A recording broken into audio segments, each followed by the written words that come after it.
Hi, my name is Richard Moosigian, and I was in the United States Air Force from 1953 to 1957, and in Korea from 56 to 57. All right, so when were you born? I was born in 1935, December 27th. Right, in Lowell, Mass. And can you tell me about your early life, your high school experience? Well, I went to high school, Lowell High School, graduated in 1953, and I always had an aviation interest, and I took aviation training and aviation mechanical training at the high school. And when I graduated high school, I immediately applied for the United States Air Force, and I was successful in being accepted in November of 1953. So you enlisted in 1953, and then where did you do your basic training?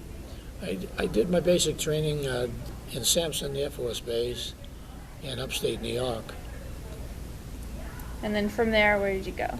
Well, from the Sampson Air Force Base in the middle of winter, which was extremely cold, they transferred me to Keesler Air Force Base in Mississippi.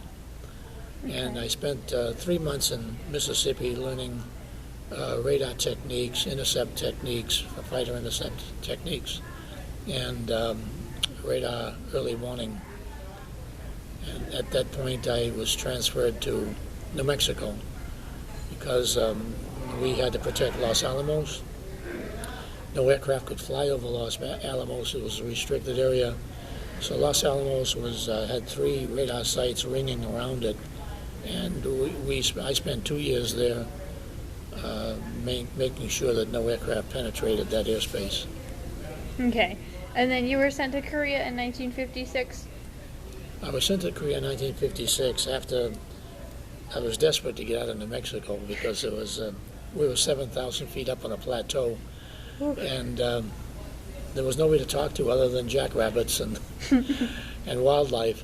But I did volunteer to go to Iceland, Greenland, Alaska. Cold places. Well, you see, early warning means early warning.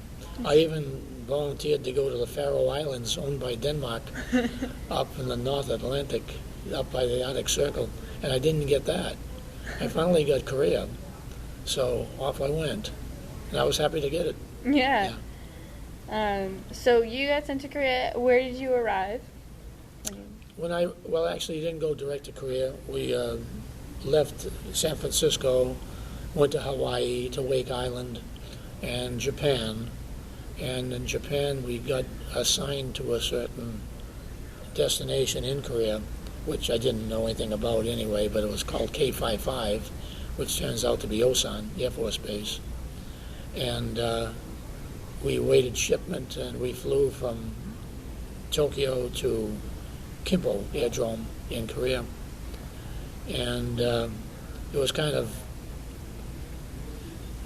startling because, I live in New England and I go to Korea, and of course it's all bombed and shelled out, and the airport, most of the tower building was all shot up, and I'm standing there wondering where I'm going to go next, But anyway, a 6x comes along, which is a big truck. It hauls about a dozen of us down to Osan, which is probably about an hour and a half ride.